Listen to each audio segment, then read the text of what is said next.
Ladies and gentlemen, thank you for joining us again for One Square at a Time.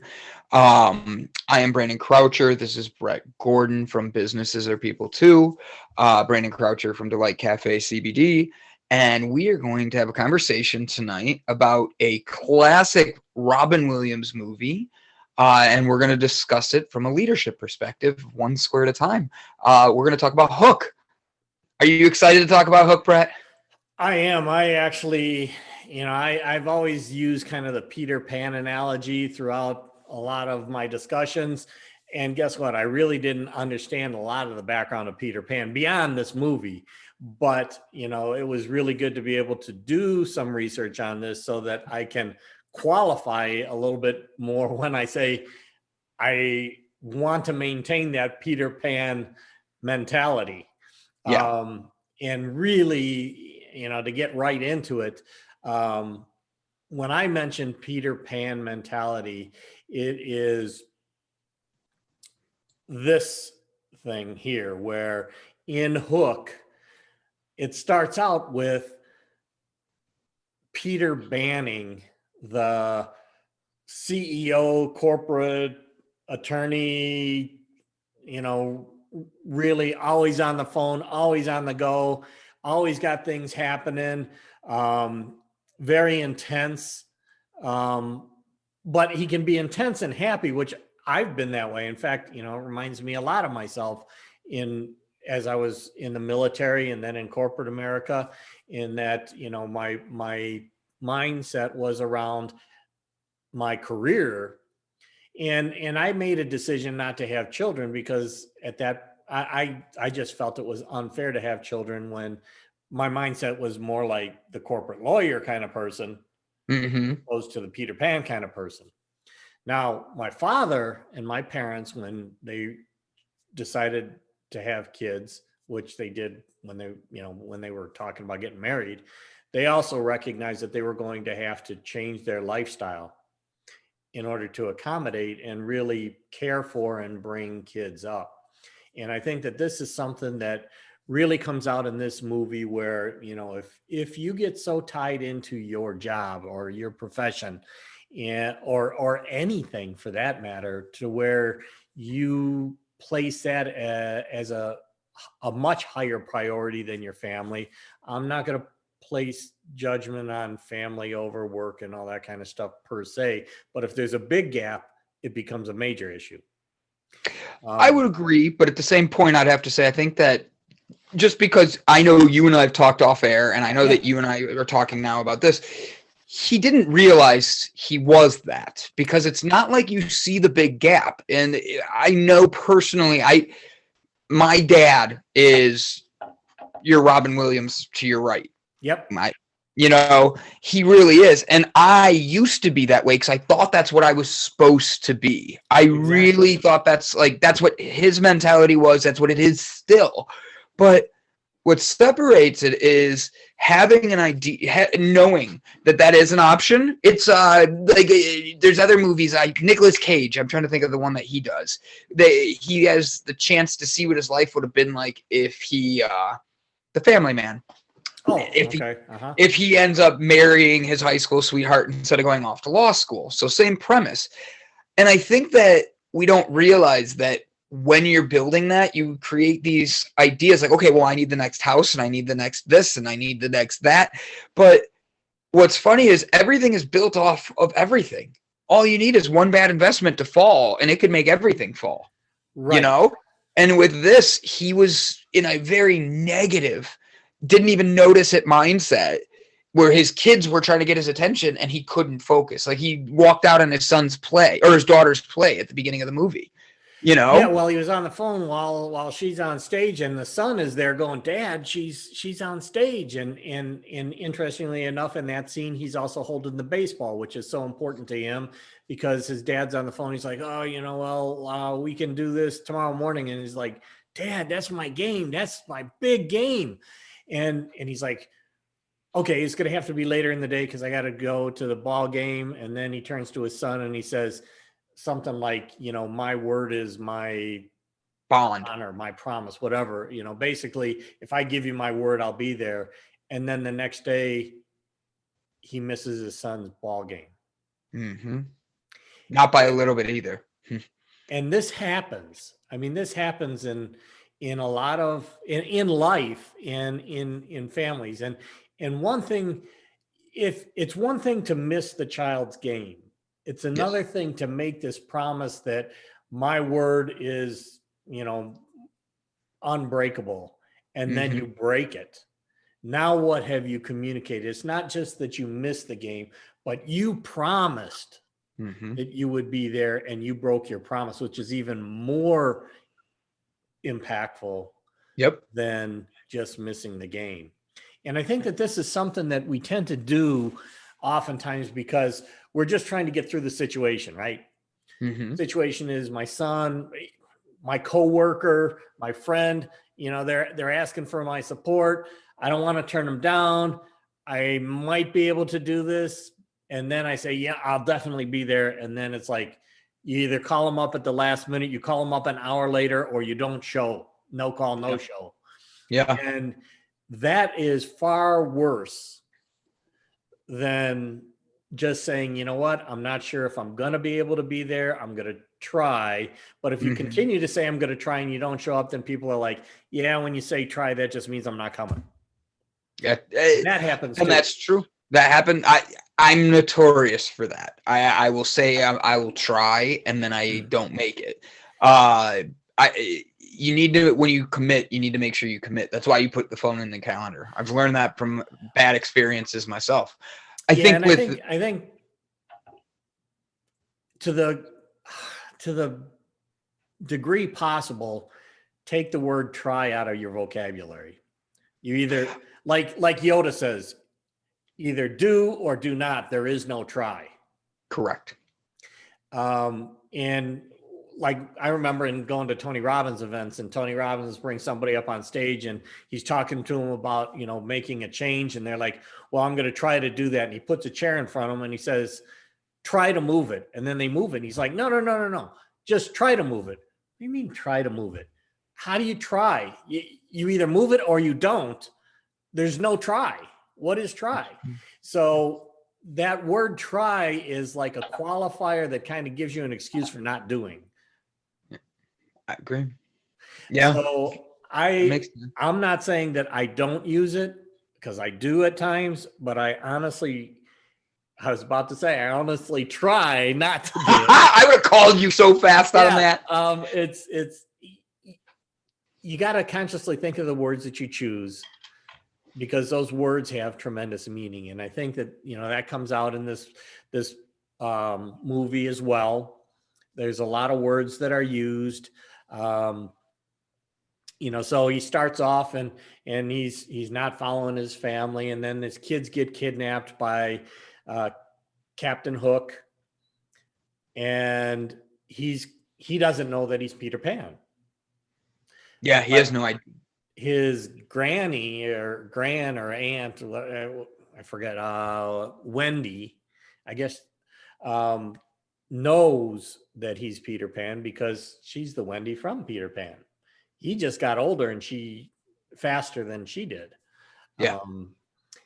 And she tries to tell him, you're the only one who can get him back from Captain Hook. You can't call the authorities. You can't do this kind of thing. You got to go. And you are Peter Pan. He's like, no, I'm not Peter Pan. I'm Peter Banning. And he then Tinkerbell, Tink comes along and basically says, screw you, buddy. You're coming with me. And she wraps him up and off they go to actually drop him right in the middle of the pirates. Yeah. And that begins the whole competition, because Captain Hook has a hook because Peter Pan cut off his hand previously, and now Captain Hook is really after him. So interesting enough, when you start taking these things into context or out of context, you start to question, there's a villain, but there's kind of another villain. Peter Pan is not exactly the hero. He comes in and he starts off the movie definitely not Mhm. And then it's only through the course of time that he realized that he really is Peter Pan, and Captain Hook is prodding him on to become Peter Pan. Right? He's like, Right off the fly. If bat. you can fly to your kids can go free. Yeah. Yeah. And he's like, He's poking the bear right off the bat. He's showing him you're not who you think you are. You're not where you think you are. and you know, as leaders, we run into that kind of thing, or, you know, and again, I say leaders very broadly, that everybody is a leader. Throughout life, we run into situations where we're put in in that type of a situation where somebody is challenging you. Yeah. And you're either up to the challenge or you're not up to the challenge, or you find a way to change the scenario so that you can be up to the challenge, or go around that obstacle. You know, you don't have to always hit head on. If somebody's coming at you head on, that doesn't mean that you have to come back to them head on. In fact, you can do an end around, or you can change the whole scenario. In fact, if you go back to Star Trek, the newer movies, they talk about how Captain Kirk changed the simulation in order to win. And he's like, well, I don't believe in losing, and I figured out how to change the environment. It's not my fault I figured that out. He worked around it. Right. If you have the technology, Yeah, you know how to use it, use it. and that technology doesn't have to be technology as we talk about it. It's how do we think about the situation? If we only think that we can go straight forward, guess what? Anything that falls on the road stops us from moving forward, or we have to figure out how to go over it.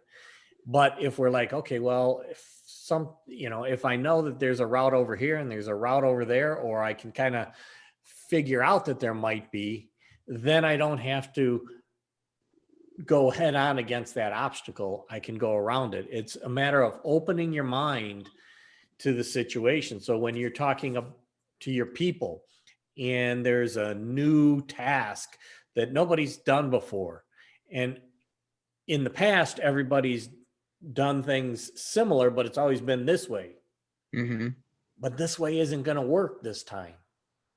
So let's think of something outside the box. That's thinking outside the box, right? Get out of the box, step back away, look down on it, and all of a sudden things start to change. And in the movie, Peter Banning eventually is brought to the Lost Boys, right? Mm-hmm. And that's where Tinkerbell brings him so that he can learn how to be Peter Pan and fly again. And this scene here, I think, was so telling, where the boy from the Lost Boys kind of puts his hands around Peter's face and makes him, he's looking at him like, who are you? And then he puts his hands and he's feeling him. And then he kind of stretches his face into a smile. And then you can see the look on his face is like, yeah, that's a very pivotal part of that Peter. movie. That's a very pivotal part for that movie, because it's you can see in Robin Williams' face, Peter Pan, that he's even broken on this. Like, he just left Hook. He got beat up by the Lost Boys because he doesn't look like a lost boy. He looks like a grown man that would be a pirate. Right. Yeah. Rufio right there. Yeah. Like, and they threaten him. They do what they're supposed to do. But it's funny because behind all of that, Peter Pan / Peter Barker, is that what it is? Banning. Thank you. Peter Parker's Spider-Man. I'm glad you that scene is crucial, because if that young boy who the innocence walks up and doesn't take his face and do that, I don't think you could have had a Rufio or another actor from the movie. I don't think they could have done that. I think it needed to be a young child doing that, because it showed innocence inside there. Like exactly. The space, and the smile at the bottom of your screen. I see it there. Yeah. Yeah. And that's those things happen in our lives too. Hmm. You know, we get into intense situations. We get into, um, we kind of paint ourselves into corners. And then something comes along or someone comes along and they they change your face. They change the direction that you're looking.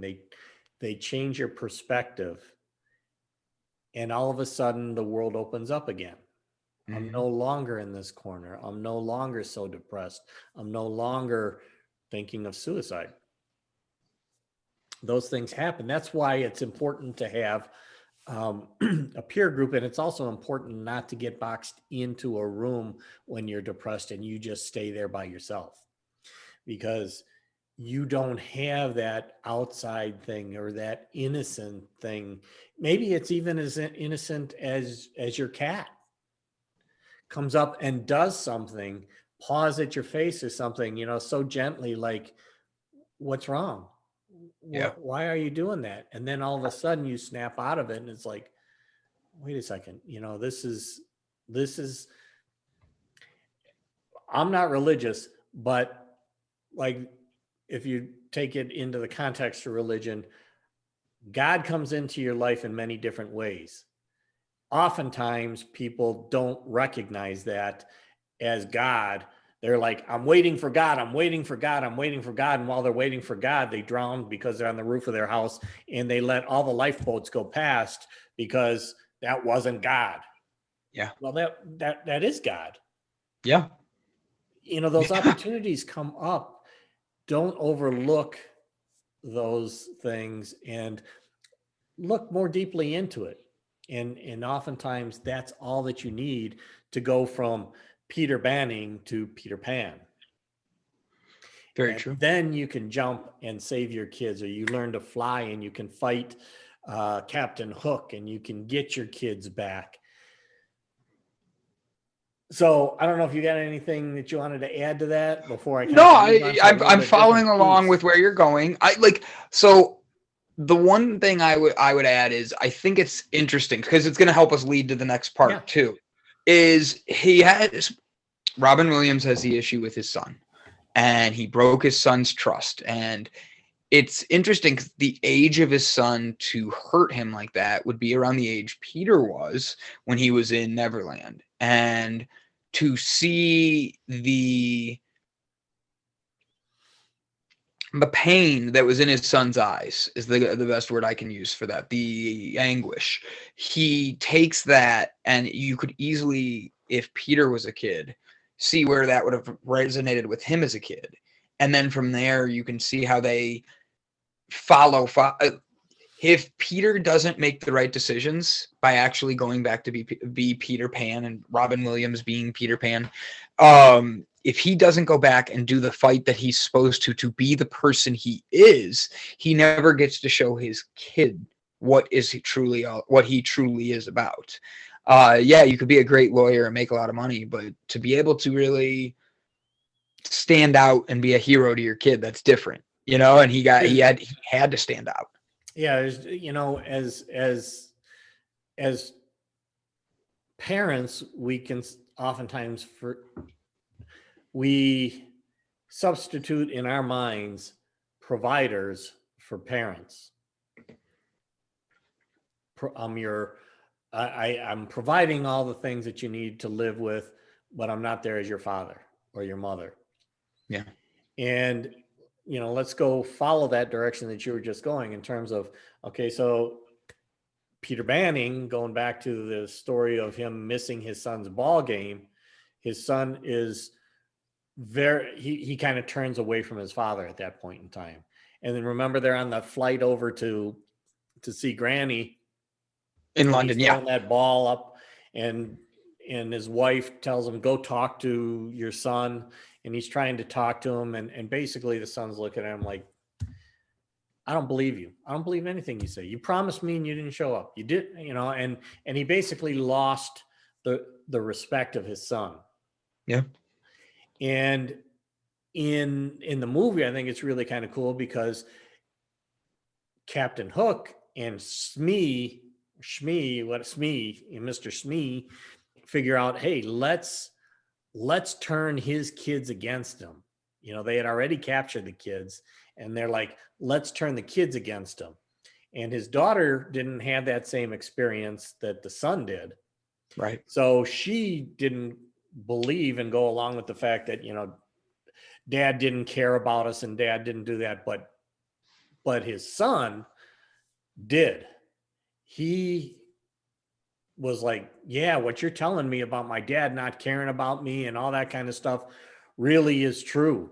And then Captain Hook befriends his son and starts calling him his son. Yeah. Taking him under his gentle arm, Mm-hmm. all in the name of really defeating Peter, but doing that in a way that, his Peter's son is now bonding with a father figure that he didn't have, and somebody who's living up to his promises. Yeah. And Yeah. then Captain Hook creates that baseball game with the pirates in order to give his son that opportunity to play ball and to actually eventually hit that home run. Right? I do have to admit, it is unique how the universe works. Now, don't get me wrong, it's a movie, it's planned, but we all have these experiences. Yeah. He's struggling between his dad and Captain Hook. And in that moment, even though Captain Hook's giving him and making him feel like everything he wanted, and his daddy has no idea, sitting in the bleachers watching, you turn around and they say, "Run home, Jack! Run home, Jack!" And they're chanting it. The universe was telling him it in Storyland. Exactly. But for us, well, I'm going to get out of the way so that you can kind of see that scene. I didn't even know you had it there. That's awesome. Oh, yep. Wait a minute. Wait a minute. Look at that. That's what I was just about to say. Wait a minute. I don't remember that in the movie. Well, now there's a little bit of a play on that. It actually says pussycat, but it's kind of like the deep fake that we oftentimes see on the internet now, where you can take a scene and if you crop out a part of it, the meaning changes dramatically, right?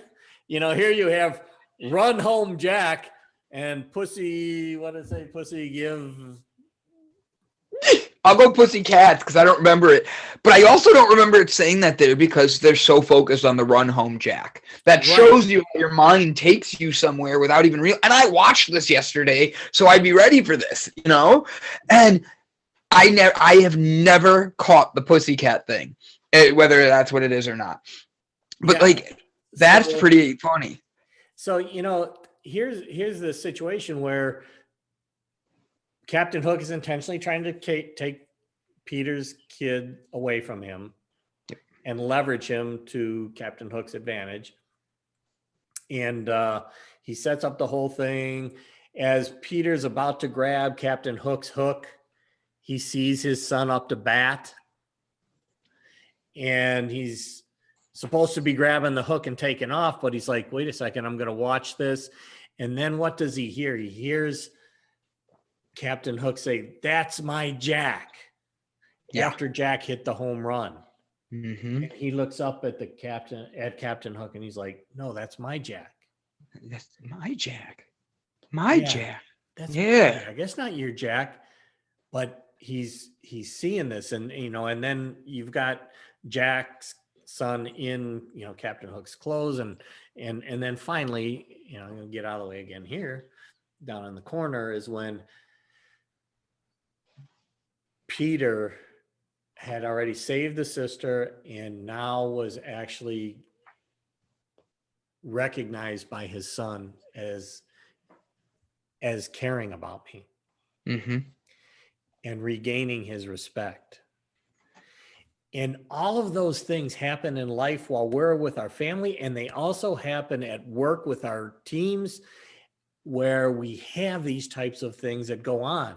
We have to be really aware of what's happening and how we're responding, because oftentimes I remember I apologized years after I did this to one of my people that worked with me at my company. I had her come in my office. She wanted to talk to me about something. I said, come on in. I had my computer screen up, and I'm still, doing whatever I was doing on the computer. And she's trying to talk to me about her situation. And I'm like, don't worry, I'm listening to you, but I'm looking at this. That Yeah. was a horrendous disservice to her. Yeah. Yeah. And years later, I mean, she actually works with me now in terms of as a mentor to her. And she's like CEO level now. Nice. But I said to her, I was like, I have to apologize. This has been in my brain as I've learned these things since then, that if I'm inviting somebody into my office, if I'm inviting somebody in to talk about something that's important to them, I need to give them my attention, Yeah. not be trying to do multiple things at the same time, not try to get on the phone and answer the phone while I'm talking to my kid, not looking at my telephone doing my internet search while my kids are trying to get my attention. Those are the things that really start to change the children's perception of you, your workers' perception of you, into being somebody who really doesn't care about what they're trying to convey, Yeah. really doesn't care about their best interest. You're concerned about whatever your best interest is. Yeah.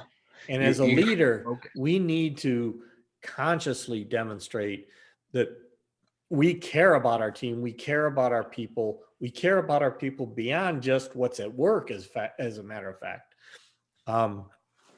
And we care about our kids beyond just what goes on at home or their grades. We care Hmm. about them from our hearts. Hmm. Those things fall apart in a lot of families because of the economics of things, where both parents have to work. Parents come home from work, they're dead tired, the kids want their attention. They're like, no, here's your Xbox, go play Xbox. Here's your iPad. Here's Dad, will your you play and, Xbox with me? No. and you know what though? You and I gotta take one side, and it's just because I don't want our listeners to think anything. Yeah. I can agree with you on this, on all of this, because I see what my sister does with my niece. I see what some friends have done growing up. Oh, we're never going to give our kids iPads. By the time their kid's 4, their kid knows how to work it better than them. But the thing is, I don't have kids, but I do know that you can't complain about something you don't want to fix. And if you don't want to actually interact with your kid and it's easier to hand an iPad or anything like that, I understand that sometimes you need to do that, but needing to do it compared to just handing it off all the time or get away and I got to focus on this, bills will always get paid. Money will always come. You earned the job you're supposed to be at, but it needs to be you're training the next generation the right way to grow up, not just busy. Well, and you can do these things. You can have diversions for your children, but what you need to do in order to compensate for that is basically set aside some specific time consistently, that Mm-hmm. it is just you and me time. Mm-hmm. And that's the time that the kids are going to look forward to. And then when you tell them, okay, I'm busy outside of that time frame, they're accepting of that because they know that I'm getting your attention for that, hopefully, more than a half an hour, an hour or something, where you can really focus on them. And the same Mm-hmm. thing goes with your teams. It's like sometimes your teams are always coming up, hey, I need this, or can you give me some information on this, or can you do this, or and it's like, hey, I've got things that I got to take care of. Let's set aside a time, we'll talk about it. Then they can move on, you can move on. Yeah. During that time, you're not looking at your computer and listening to what they have to say. And like I said, I apologize to my coworker there because I didn't give her that time that And I should you have. still are Otherwise, a I shouldn't mentor. have invited her in the office Well, if you're going, are you going with because of being busy, or are you going with because of her being a female? because of being busy. I don't care if it's a female or a male. You got to know, I come from the church, and from that one of the things they always tell you in leadership is if you have the opposite sex in there, this is just a safety thing. Either leave the door open, have somebody else Oh, come in, and all my that. door is Yeah, always open. That is for yeah. That's why when you said it, I'm like, oh crap, I don't know which when I way he say means come it. into the office, I mean come in so we can talk, but my door is open. Yeah, Yeah, yeah. that is something that I I learned. when you said it, I'm like, well, wait a minute. Does he mean like with the door closed? Because that's so different than like, And that's the same thing. Like if you do close the door because you don't want the conversation to be heard, you better have windows in there so that people can see and don't have your blinds closed and that kind of stuff. Though all those things make a big difference. They also make a big difference in terms of safety factor. yeah, And the safety of which the employee feels, and that can be male or female, even if it's correct. male to male or female to female. Not having those things open and basically um, a feeling that if I need to escape, I can escape is Hmm. very important. Um, because you don't know the mindset of the person that you're actually talking with, and Perfect they don't example. know Yeah. your mindset. So you Right. need to have those types of things. So I agree with you 100% there. It was just that's why I had to clarify it. I didn't Yeah, want yeah. anything. And thank you for making sure mine made sense. Because as I was talking, I'm like, oh crap, I hope this doesn't sound wrong. I was trying to make it sound right. No, But back to Hook. I've had that situation before where um, I had in a different company, one of my coworkers that she was working for with me. I hate saying for me, even though I'm maybe leading the organization, where she came in and she was just, it was a corporate party actually. And then she wanted to talk to me about something serious and she's crying. And I'm like, so I'm so glad my door was open and all that kind of stuff. But it's like, you just don't know where things are going to go sometimes. So having those types of things in place are very important from a business perspective and even from a family perspective. Sometimes, um, luckily I didn't experience this, but there are a lot of people that have where they are abused by a parent Yeah. and they close the door and it's like, this is our little secret and whatever goes on behind the door goes on behind the door. But when that door closes, the whole environment changes for that kid. And those types of things happen. So I think that, I believe in people. I believe, in general, people are good and try to do their best, but sometimes we do things that create very difficult environments for the children around us or the team around us because we aren't aware of the environment we set up. Even if that environment was not set up to do something bad, it's still an environment that creates kind of a caged in approach. And And I then, mean, that's what you were going with earlier too. yeah, Like with everything going on, if you're don't stay in a room with the curtains shut and everything dark. Make sure you get out. Make sure you're doing things. Same type of thing. When you close a person in a room, I think that could go the same way with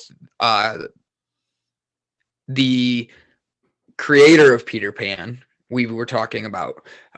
There's rumors, there's myths, there's truth, there's a lot out there, but you weren't there. I wasn't there. Neither of us are old enough to have been there for the writing, but it's knowing that this book isn't about that, like the little kid stuff. It's more about remembering your inner child. And I think that's what Robin Williams to his son was the whole premise for this, and how easy it is to be distracted by Robin Williams for work because he was bad to good, as we see. And then Hook being he comes across as, oh, he's supposed to be the bad guy, but look what he's doing. It shows you that you don't know. You have to be cautious of what's really going on around you. You have to be careful and watch what your team is doing. The minute Peter, as you were saying at the baseball game, reached for the hook, And he said, Captain Hook says, that's my Jack. And it hurts him. That's when reality set in for him. Yeah. But what's interesting is at that same moment, his son and him switched spots. And that's how it works in life sometimes. But Yeah. when you have that wake-up call, you have to understand that other person is on a different realm. They're in a different atmosphere, that they're not thinking like you are at that moment. And being able to, especially being a kid, I love my dad, but my dad and I are very different opinions on things. My dad and I have very different thoughts, but hearing one another, and I don't mean this is my dad and I don't hear each other. We talk every day now. We're a lot closer than we've ever been. But like hearing one another and hearing your kids is much different than listening. And listening can be too busy work while you're listening. But hearing what your kids are actually saying is Peter's son at the beginning, all he wanted was his dad to go to the game. And then to the end, he did so much more, like Peter did, for his kids. But he also took years off of the damages he caused by the years built up. So he was able to fix a lot by showing his kids that love. Yeah, I would have never left him though. You can, and it takes a concerted effort, and it takes certain events, usually a series of events that can make that change. And don't expect that because you do one thing or two things or three things that you're going to change a person or your child's perspective of you because of something you did in the past. It is a series of things that you have to do. And it goes back to a previous session or show that we did where I talk about having to bend over backwards in order to then be able to gain that respect and them to come to you and bend over backwards to help you. It's all about demonstrating that it's not a single one-time thing, but it is truly how you feel and truly how you may have changed. And like I said before, forever for now, something happened. I was this way before. My mindset was this way. Now I had something that shocked me out of it. And now I have changed. But your kids or your team is not going to believe that until you demonstrate through massive action or sometimes it can be one massive action. Most of the time it's going to be a series of smaller actions and commitments and things that you actually do that demonstrate that you have changed, that your mindset has changed, that your care for them has changed. And it's so important that we recognize that we have to do that because we're the ones who set the stage to begin with. It's just like I got a keg instead of a 6-pack. I didn't get that keg overnight. It took me a while to build that up. So to expect that I'm going to get the 6-pack overnight is just as ludicrous. It takes time and commitment and desire to do that. And if you lack on any one of those, the outcome is not going to be what you want it to be or what you say it's going to be. Right. So really important as a leader that you consider those things, whether that's a leader of yourself, keg, or a leader of a team or a leader of your family.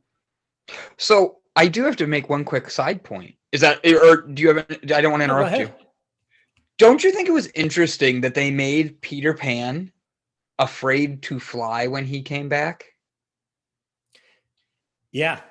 He had a fear of heights. Robin Williams was afraid of heights for this movie, in a sense. Yeah, Peter Pan was afraid of heights. Yeah, and he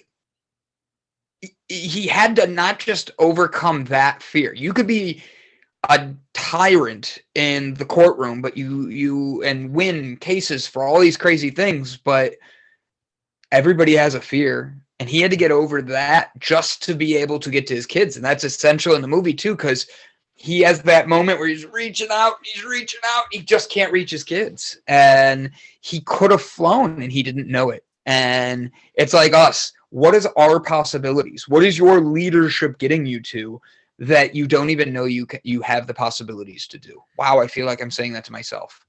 You know, Wow, do I feel like I needed to hear that from me? Sorry, I said it. That was for you, Brandon. Like right into my head, and I'm sorry I got off track like no, that. that's Wow. great. I mean, we all have breakthroughs at different times through different means. So when those things happen, you got to appreciate them for what they are. It's you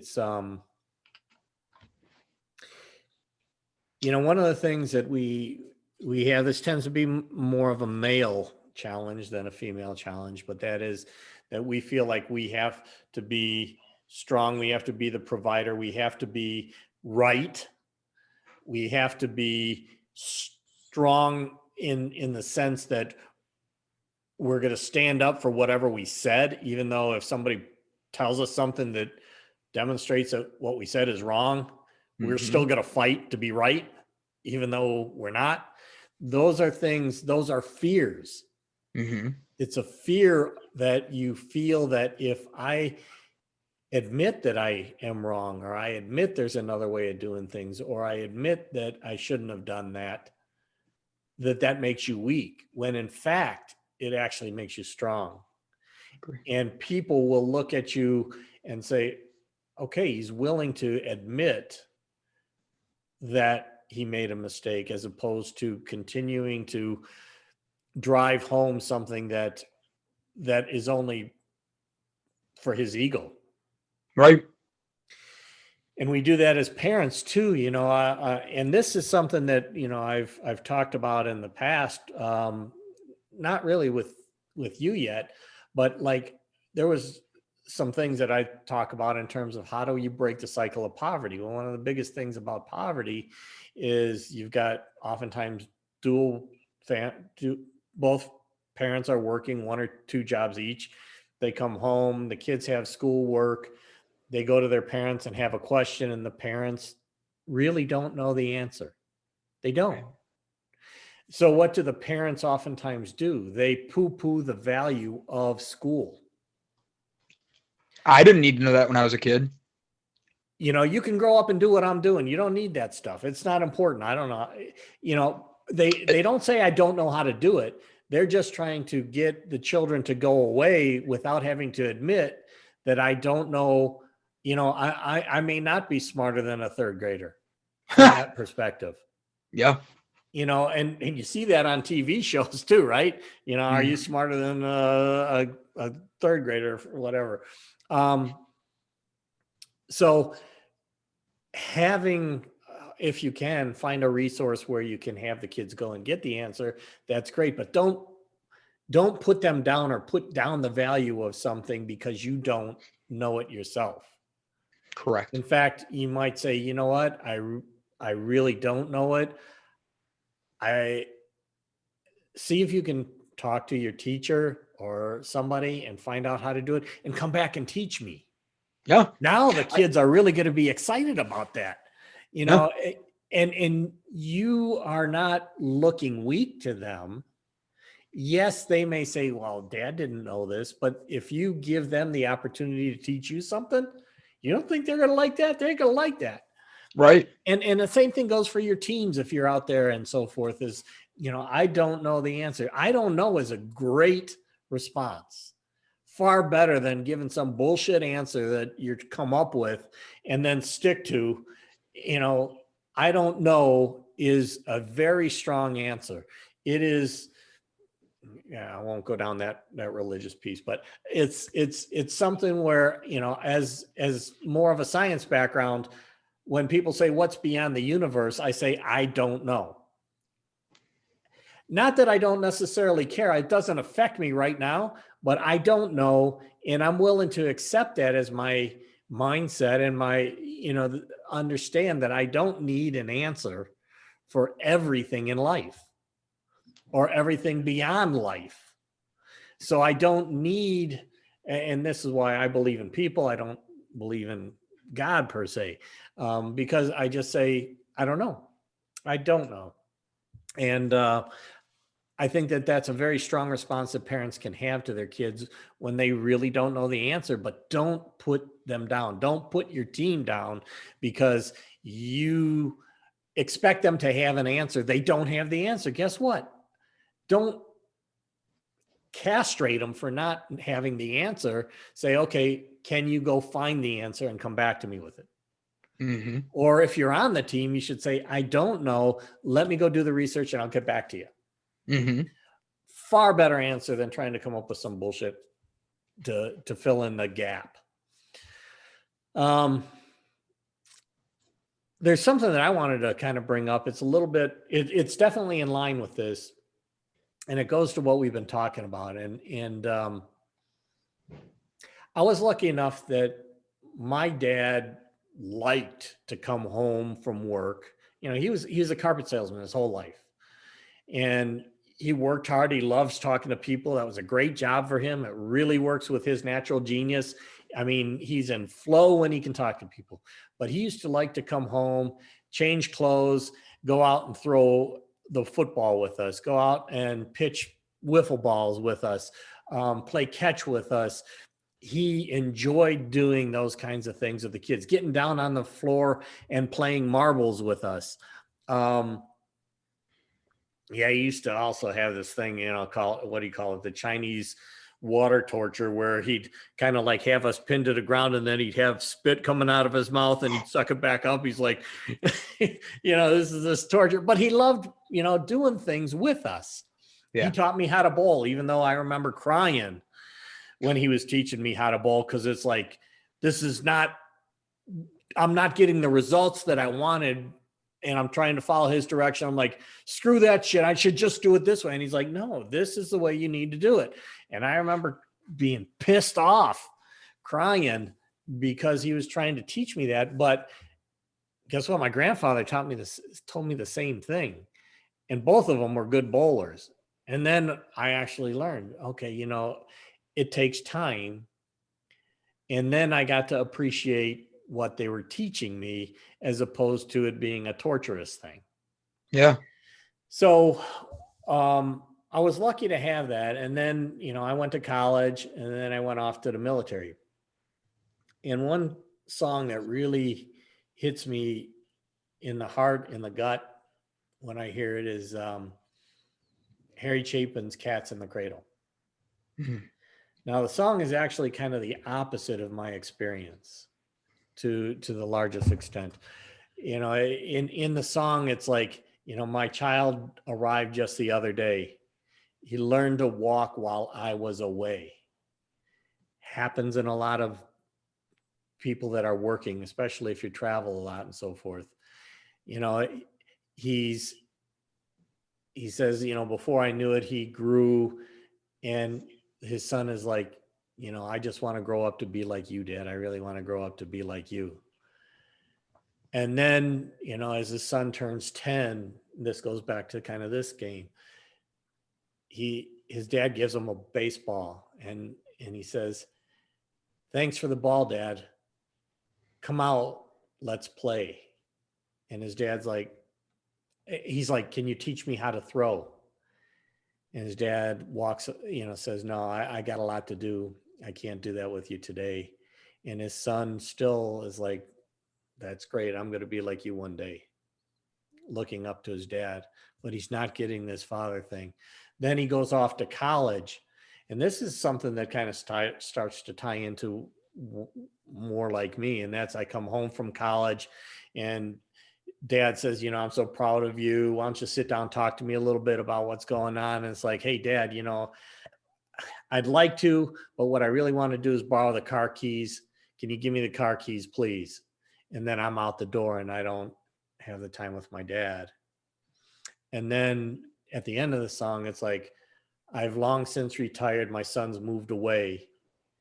I called him up just the other day. I said, 'I'd like to see you if you don't mind.'" This is the dad. He said, "Dad, I'd love to if I can find the time. But the job's a hassle. The kids have the flu. But it was really nice talking to you, Dad." And then the dad hangs up and he says, "You know what? I realized my boy grew up just like me." Mm. And I get emotional even now just talking about that, Mm-hmm. because that's, my dad gave me the time. Then I went to college. Then I went to the military. Then I was away. And for almost 20 years, I was away.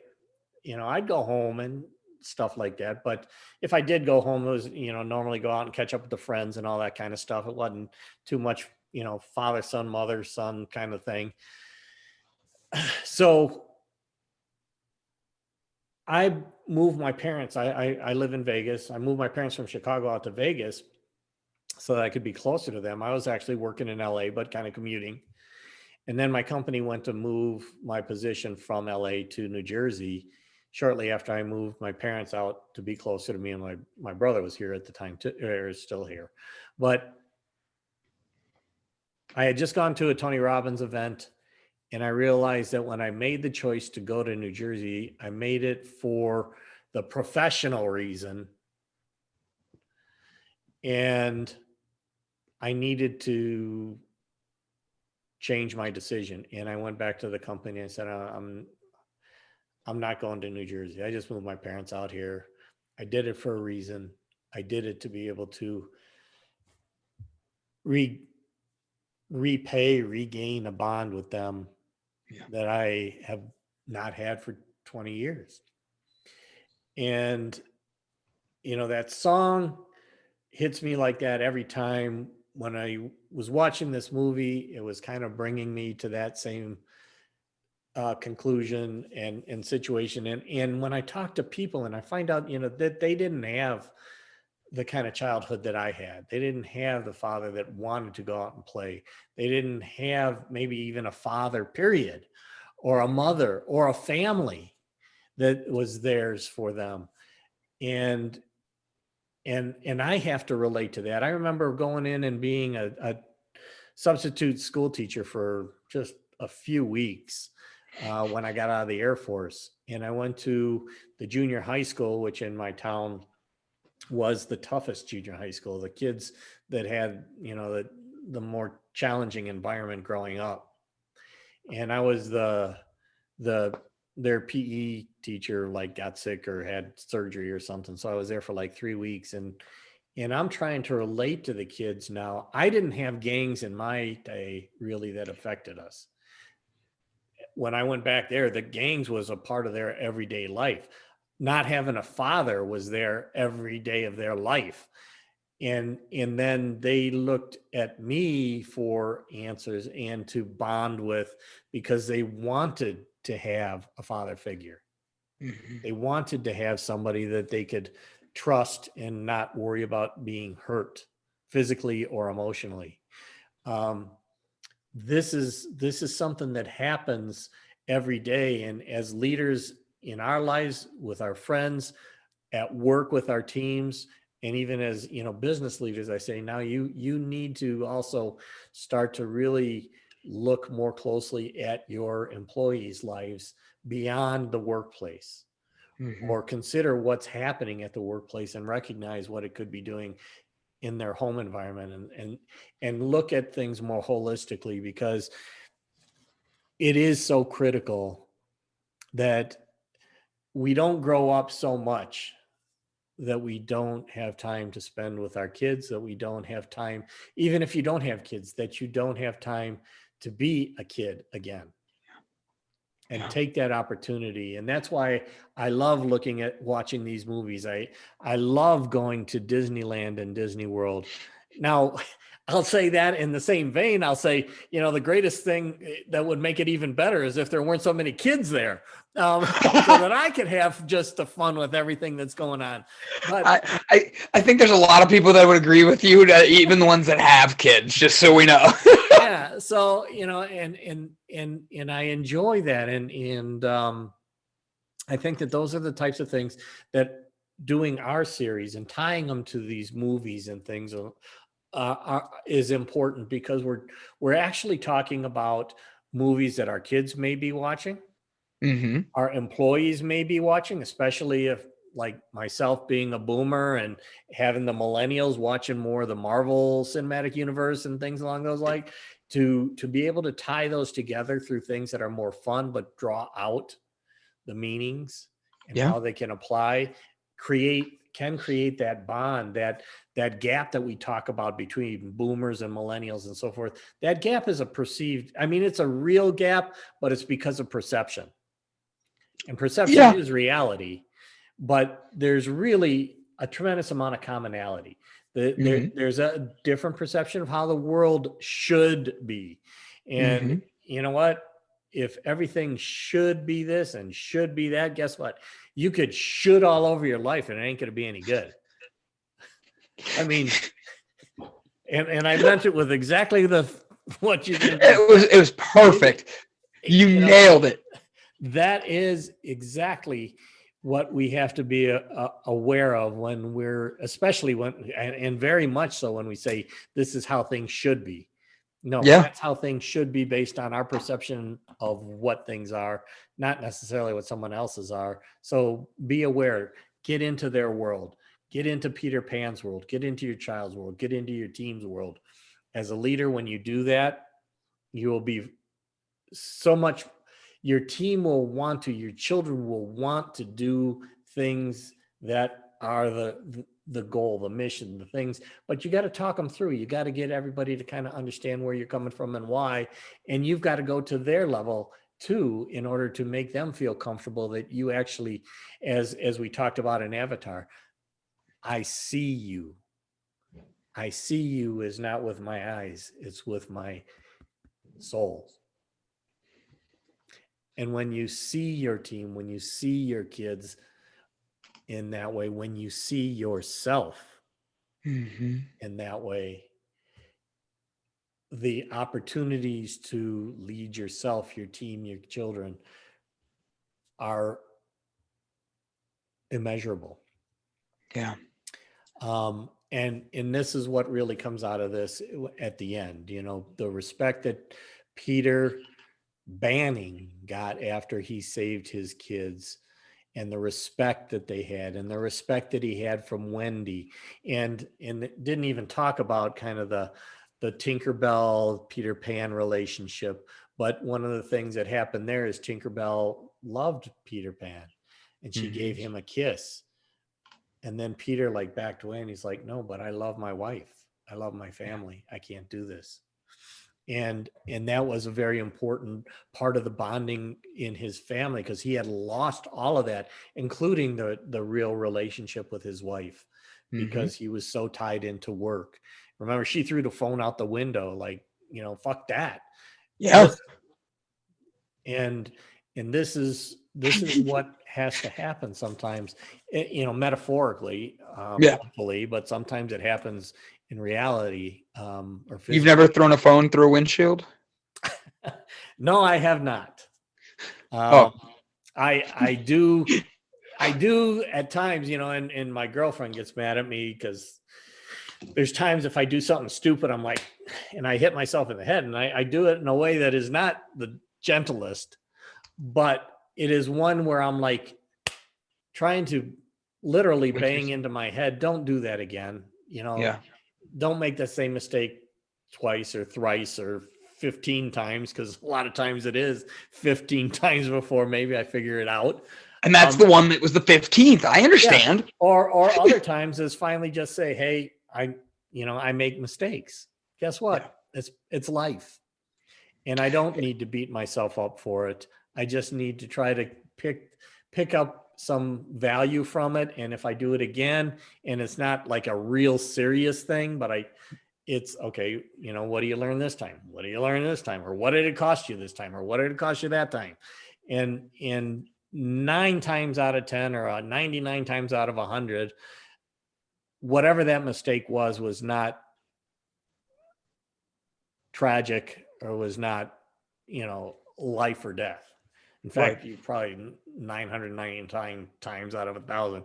But it's one where, okay, I can learn something for the future. I can learn how to maybe teach others not to have that same mistake, or to recognize that, you know what, I've got a little bit of dyslexia. That's going to happen. I'm used to it by now. 38 years. I mean, I cannot. I'm great with numbers like math and stuff, but if you ask me to remember a telephone number and you give it to me in 2 seconds, I can't remember it. Nope. And I can literally be looking at a piece of paper with the number on it, and I'm trying to type it in, and I type in something backwards. Yeah. So in I those do that cases, all the it's time. like, okay, let's just concentrate a bit more, focus on it. I'm still going to make mistakes, but if I do make a mistake, admit it. And Yeah. I've had that happen where I actually went into a boss with some calculations that I may have done and inadvertently made a mistake. And he's like, these numbers don't add up. And instead of trying to feel like he's being aggressive against me or whatever, it's like, oh shit, let me go back and take a look at it. Yeah. And sure enough, make a mistake, go back and say, hey, sorry about that. It happens. Yeah. And I had great bosses. I mean, I had great leaders in the military. I had great bosses for the most part, to where I learned a lot from them. But it's now that I'm actually able to give back to the world a lot of the things that I've learned, a lot of the things in life that I've learned, as we talked about here, and even the fact that I haven't had children or things like that. Kids feel comfortable around me. Don't know why. It's got to be the energy that I have, that I give off, and that they perceive. It's the same thing with animals. Animals more than likely will not bite you if you are in an energy of not being aggressive yourself or Yeah. being afraid. Because when you're afraid, they're afraid. They don't know why you're afraid. So those are the types of things that we can learn. We learned from this movie when Peter was afraid and he didn't reach out and couldn't reach out to save his kids, and then had to learn to fly. All those things are just, they're part of reality of our life today. I was reaching for you. So what would you say the tool is then for us to put in our tool belt? This may sound a little bit hokey, but I'm going to say the pan is mightier than the sword.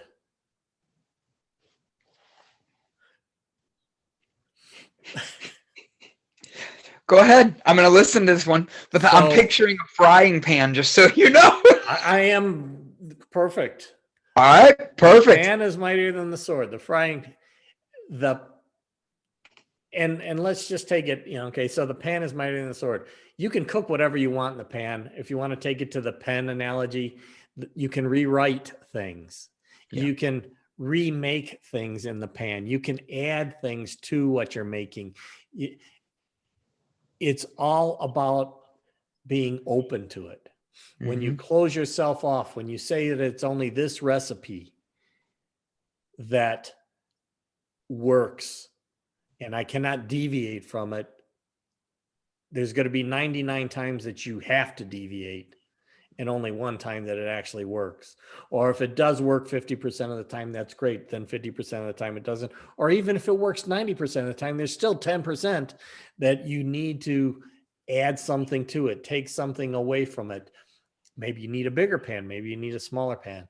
So it's all about really not being tied into the size of the pan or the recipe that you're using, but to open up and look at what's outside, because oftentimes it's what's outside that you're missing when you're in the pan. And I think you brought up this analogy before. It's kind of like you can, if you put a frog in a pot of lukewarm water and then heat it up, the frog's not going to jump out. But if you put a frog into a boiling water, it's going to try to jump out. So the same thing goes for life. If we're inside of it all the time, we may not recognize what's really outside of there. When we're that corporate leader in all of our thinking, and then something comes up that is not within that box, we need to open up our mind to be a child again, because children have imaginations. Yeah. As we grow older, oftentimes we lose that imagination. So the pan is mightier than the sword. I like how you turn that on me there. I like that. Like, the pan is mightier than the sword. I just pictured Peter Pan going dink, dink, dink. Well, yeah. I mean, take it however it is, but if you don't dink, dink, dink in a way that's different, the chances are you're going to get Dinged. Dinged. Yeah. Exactly. 100%. Yeah. Wow. This was a good one, buddy. This was a real good one. I had fun. Did you enjoy Peter Pan?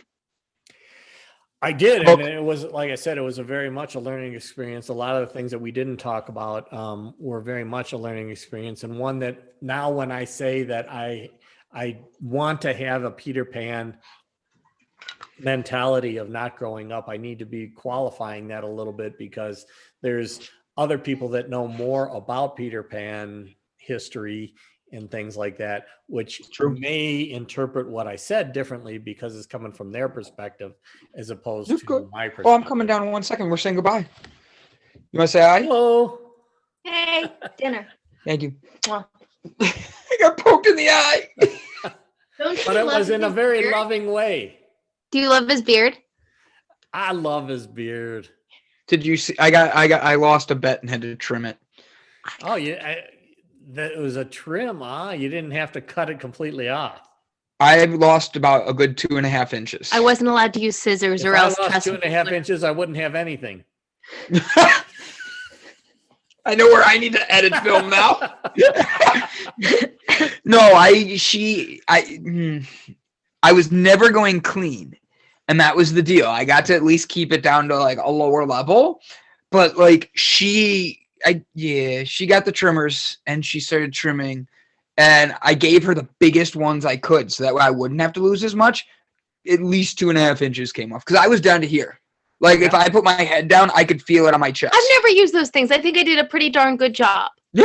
Hey. On air, I was getting like my hair pulled. People enjoyed that. They're like, no, they enjoyed watching you pick on me and beat me. I was going to Like- say, how'd you get your hair pulled? Oh, The way that you hair. You little Sugar Ray Leonard. Oh, he's been an Yeah, asshole. No, wait till I tell you what he did to the microwave. I'm surprised he didn't lose his tail today. I see your jaw again. That's where your face has been this whole time. I must Hi. look cute now. But and we're back. I will edit it from there.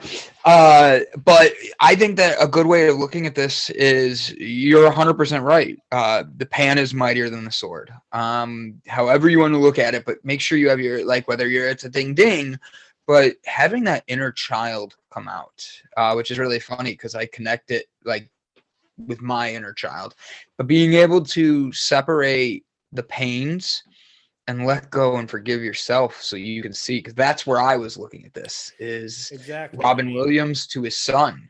Yes, It's so easy to exactly. let the world distract you and be taken away by things that look like they're all there, like Captain Hook. You know, he made everything look fantastic.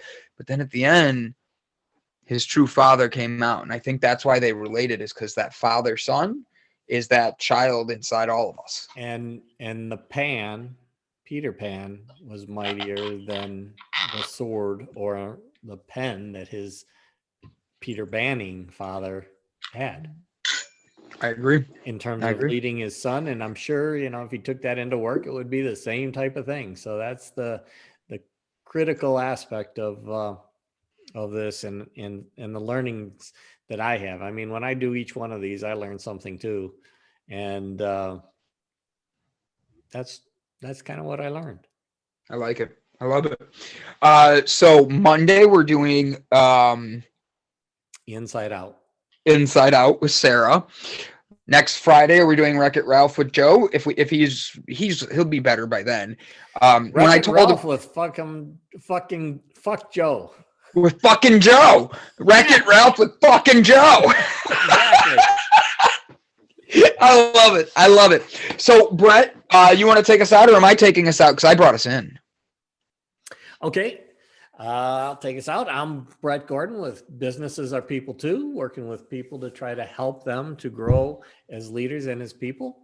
And this is Brandon Croucher of Delight Cafe CBD. Mhm. And he's looking at using his product to help people navigate life in a much more calm, balanced, and delightful way. It's starting to catch on. I like that that's starting to catch on. Absolutely. Absolutely. So thank you, Brandon. I appreciate it. I really look forward to the next one. And guess what? I got an idea for kind of a season 3 thing or something that we're going to take on beyond this. And that is that we're going to start to call upon the audience and have the audience participate in a review of movies so that we can get a perspective that's completely different. That's funny. That's what I was going to talk to you about too. I think if we add with the StreamYard stuff, we can make a doodle of a movie to get the conversation going. And then if we open it up for once a week to talk about people. Or we can have somebody in the audience within parameters select a movie and then we can work it from there. So I'm cool with that. I like that idea. Yep. All right. I love it. I love it. All right, buddy. It was a wonderful time getting to see you again. I thank you. And this was One Square at a Time. Brett Gordon, Businesses Are People Too. Brandon Croucher, Delight Cafe CBD. Until next time. Have a great one. Guys. Take care. You too, Brett. Thanks, buddy. Bye now.